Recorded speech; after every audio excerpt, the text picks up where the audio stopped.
Terima kasih Anda masih bersama saya di acara Kikendi, dan saya akan melanjutkan pertanyaan mengenai pengalaman spiritual aslinya ketika dinyatakan mati suri.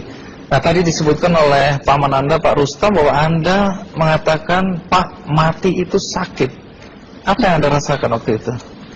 Rasa dada sesak, sakitnya tuh seperti ditusuk pedang, terus seperti kulit binatang dikuliti hidup-hidup. Sakit sekali waktu itu rasanya. Sakit sekali. Terus di dada saya terasa sesak.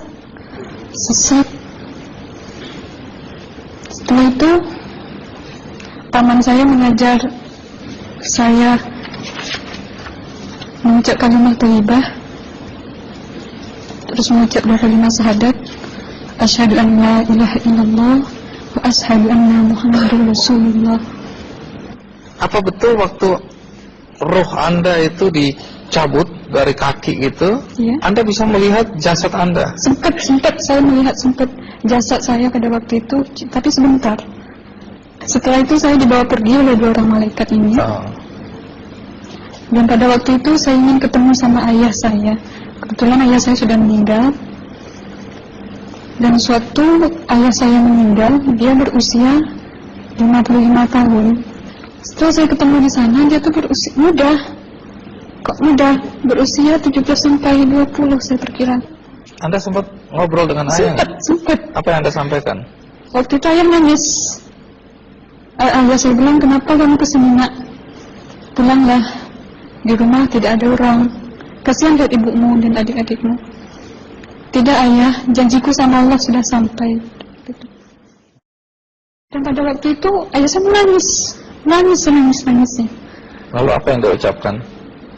Diam aja dia. Tersilang. Kembali ke malaikat tadi, bentuk yang Anda lihat seperti apa malaikat ini? Dia ini laki-laki, tapi mukanya sama semua. Berapa malaikat? 2. Iya. Fisiknya seperti apa? Seperti berserban, berpakaian ihram, mukanya sama. Wajahnya seperti apa? Wajahnya sulit saya gambarkan. Yang jelas dia ini sama, dua-dua itu sama rupanya. Apakah ada ucapan dari 2 sosok yang Anda anggap malaikat itu? Ada. Apa kata mereka? Waktu itu saya mengalami perjalanan spiritual. Saya disoal oleh malaikat itu dengan sebutan ma ayyutuka, siapa Tuhanmu, katanya. Waktu itu ruh saya menjawab, Tuhanku adalah Allah. Siapa pemimpinmu? Pemimpinku adalah Nabi Muhammad sallallahu alaihi wasallam. Mana kiblatmu? Kiblatku adalah Ka'bah. Siapa kedua orang tuamu? Siapa saudara maramu? Terus saya diperjalankan. Setelah itu kedua orang malaikat ini memimpin tangan saya, tangan kiri saya, membawa saya ke satu tempat, menduduki saya di sebuah kursi. Pada waktu itu kursinya tuh empuk, mungkin 8 busanya ya, cantik.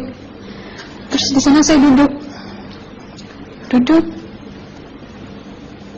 Di sebelah kanan saya ada tiba-tiba berwujud seorang perempuan. Dia mengaku Amal. Kamu siapa? Kata saya. Aku adalah Amal semasa kamu hidup di atas dunia. Dan selama kamu di sini, saya akan menemanimu sampai yaumul akhir, itu katanya.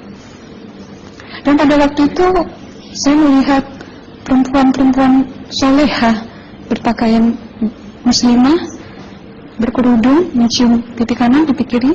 Mungkin salam perkenalan pertama waktu menduduki di situ.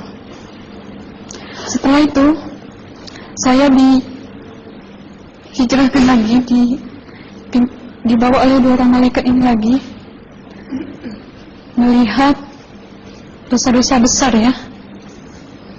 Di sana saya diperlihatkan ada seorang laki-laki memikul besi di bahunya. Saya perkirakan besi itu mungkin beratnya tuh berton kali ya, Berat sekali ya. berat sekali.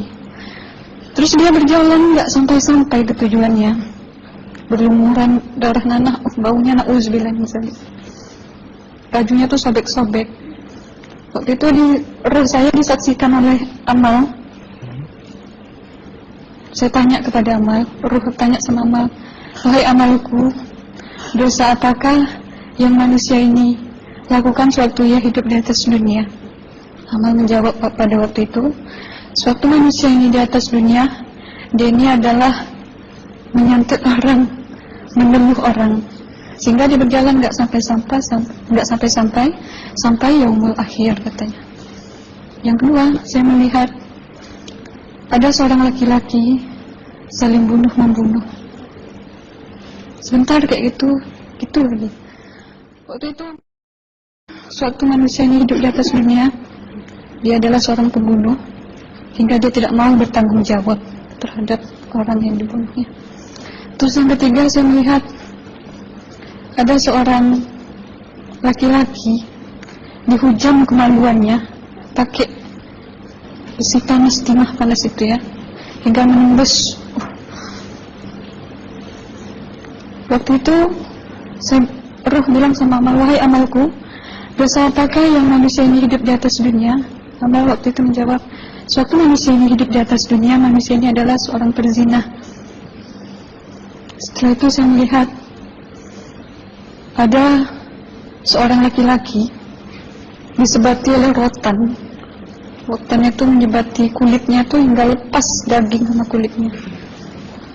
Itu yang mau menjawab, suatu manusia yang hidup di atas dunia, dia ini tidak pernah sholat Islam, hingga waktu matinya pun dia tidak mengucap 2 kali syahadat.